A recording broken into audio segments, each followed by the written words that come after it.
How much do you owe on it? A little under 700,000. Women have more credit card debt per dollar of income. She has $55,000 in credit card debt across 16 different cards. So today we've got $200,000 of negative equity on a Ferrari, and this guy is regretting it. We're also going to be looking at what it takes to tackle $50,000 worth of credit card debt on 15 cards. If you're new here, I'm Mike, and here we talk about money, cars, avoiding debt, and keeping more of your paycheck. If that sounds good, hit that like and subscribe button and drop a comment. A client called to sell their 2021 Ferrari SF90. We're going to give them up a call and see what we can do for them. Hello? Hey, is this Jason? Yes, sir. Jason, this is Alex with Earth Motor Cars giving you a call about your 21 SF90 you have for sale. Yes, sir. Yeah, I'm trying to get rid of this car, and I wanted to trade it. What are you interested in trading it for? The black Corvette Stingray C8. I think it's the 21, yeah. Okay. And you have a Ferrari SF90 for trade? Yeah, I do, man. Yeah, that's the car that I want to kind of get out of now. So. Okay. Can you tell me a little bit about it, the Ferrari? I mean, it's Rosso Corsa. It's red. Have the carbon seats. I don't know, man. The payments are getting kind of crazy, so I just thought I'd get rid of it. Understandable. Something else. So. Yeah, sure. You just want to get as close to my payoff as possible, or if not all of it. We already know he's not getting anywhere near that payoff. The Ferrari he bought now owns him. Like all these clips, it's about image, and he even admits it later in the video. Going into debt to impress people is one of the dumbest things anyone can do. Okay. Because I still do owe a reasonable amount on the car, so. Okay, well, how much do you owe on it? A little under 700,000. How much? About 690 something. Oh, man. Yeah, I bought the car for 770 in 2021. I'm going to be honest with you, man. My number is probably going to start with a 4. You're saying 400,000 is what I'd give for the car? No, I'd give you more than 400, but my number would start with a 4. Yeah, man, you're close to a little over $200,000 in negative equity, bro. Yeah, and you're not the only dealer to tell me this, man. I'm trying kind of everywhere I can. Oh, shoot, bro. Literally, I took out a loan to cover my rent, bro. Imagine the amount of money he's thrown away in payments on this Ferrari. All that money could have been sitting in his bank account or invested.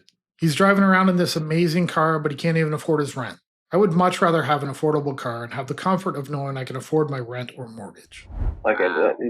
Things aren't really. I mean, do you have strong income? What do you do for work? Back when I got this car, I was making like $30,000-$40,000 a month. Wow. Right now, it's like 10, 15, kind of burying me. And I mean, I shouldn't have bought the car in the first place. But what was the sales price of the car? $770. I didn't put much down at all. My payment's like $10,000 or $11,000 a month. Yeah. Oh man. Okay. I mean, literally, I'm surviving on my savings, and that, like, the car payment's just ripping me in half, man. I mean, okay. I have an Etsy store which pays for most of it, but here's one for sale, bro, with 3,000 miles for $489. Here's one with 3,000 miles for $499. So unfortunately, when you bought it in 2022, the SF90 market was like crazy. So you're not the only one in this situation. I just don't know what to do in regards to get you out of your 200,000 plus in negative equity. You know what I mean? For many people, when income goes up, so does the spending. And there's no backup plan when that income drops. He still makes a great amount and could be living very comfortably with no worries. Instead, he's got this Ferrari payment holding him down. Because I can't roll that amount over onto a car, let alone a Corvette. Why the Corvette? Just to have a sports car still? Yeah, I mean, yeah, that's kind of it. I mean, I kind of have to still keep like a certain kind of image and everything. So I just thought maybe I can get a Corvette or something. They're a lot cheaper. I mean, I can afford a payment like that. That's something I should do because I still really need a sports car. You still really need a sports car, you're saying? Yeah. I like to think of myself as someone knowledgeable, but in this situation, I might have to call some of my friends that are more knowledgeable than me on this. Like, it might, realistically, bro, you might have to forfeit the car. What does that mean? And not allowing it to be repossessed, you're voluntarily giving it up. He wants to downgrade to a Corvette, but he's still concerned about image, which is what got him in this problem in the first place. The Corvette is much more affordable, but this guy can't even afford his rent. If I was making $10,000 a month, I still wouldn't be considering a car this expensive, unless I was paying for it cash. Because we might have to give Dave Ramsey a call on this one. I don't know if we should do that. I think I know what he's gonna say. Okay, after that, I can still get like your Corvette, right? Okay. I can't do 0 down? I just think the smart decision here, I think we got to come up with a game plan of what to do with the SF90 first. You know? I guess. Yeah. Okay. That sounds good, I guess. I can't do anything else right now, so. Okay. All right. Well, Yeah. Jason, I appreciate your time for taking the call. Confirm you are okay with us uploading this. I know you said you were before, but Yeah, no, I really don't care, man. He's already set on getting this Corvette with no money down before he's even decided what to do with the Ferrari. It doesn't make any sense. Adding more debt is only going to make it worse. It always amazes me that people think buying another car can help them save money. It doesn't work that way.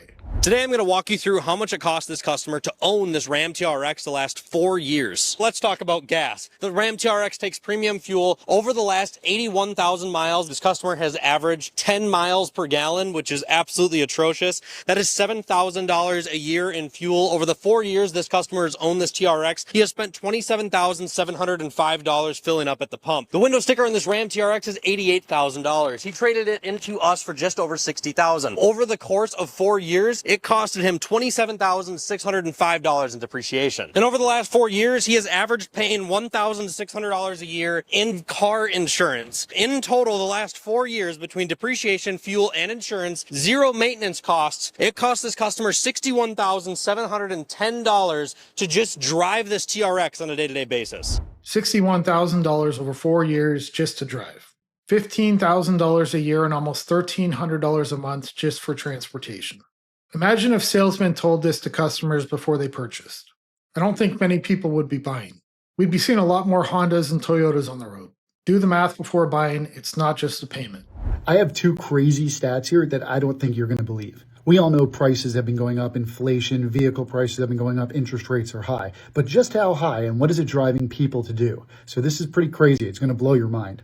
So right now, the percentage of loans that are going out at 84 months is 22%. That's right. 1 out of 5 loans right now is going out to an 84-month term. Wild.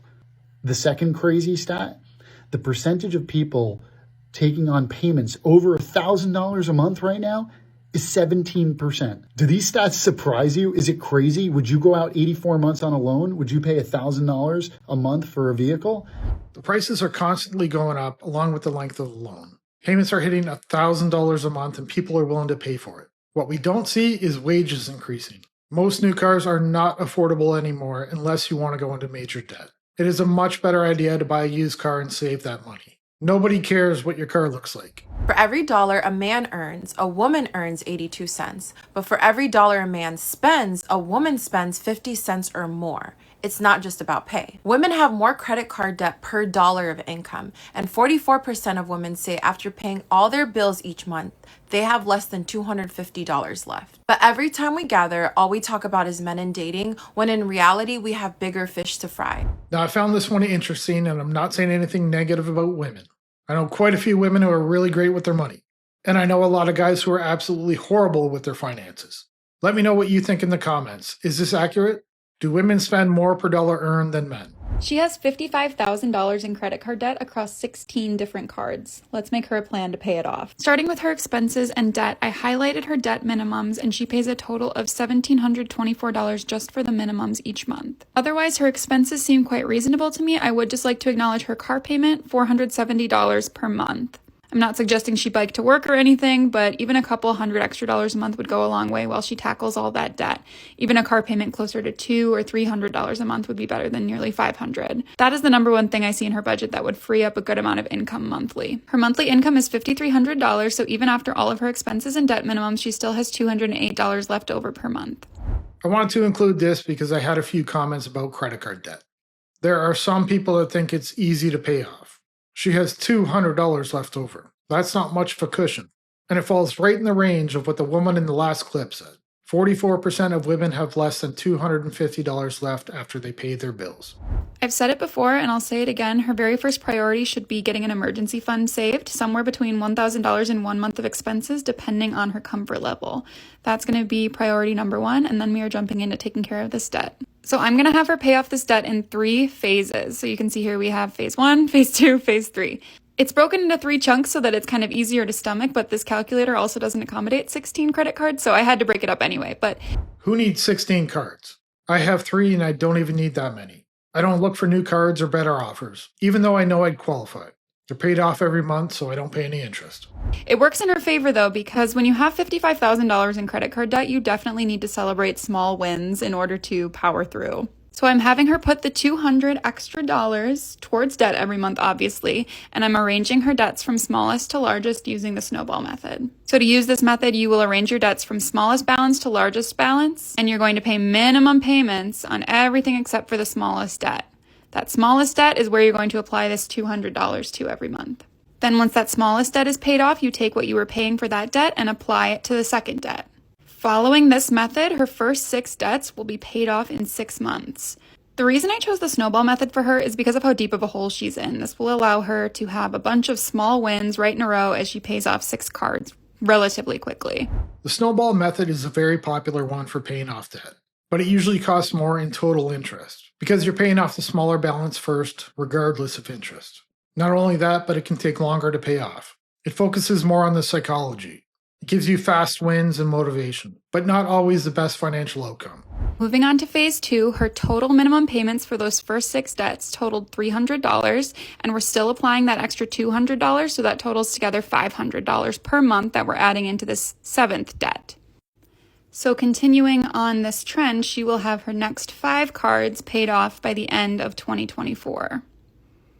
Now on to phase 3, the minimum payments from phase 1 and phase 2 plus that original extra $200 totals $829, so that's how much she will be adding to the minimum payment for her 12th card. Now on to phase 3, the minimum payments from phase 1 and 2 plus that original $200 a month totals $829, so that's how much she'll be adding to her minimum payment for her 12th card. Now the snowball has started to get bigger, but so have the balances. Continuing on like this will have her completely out of credit card debt by April of 2027.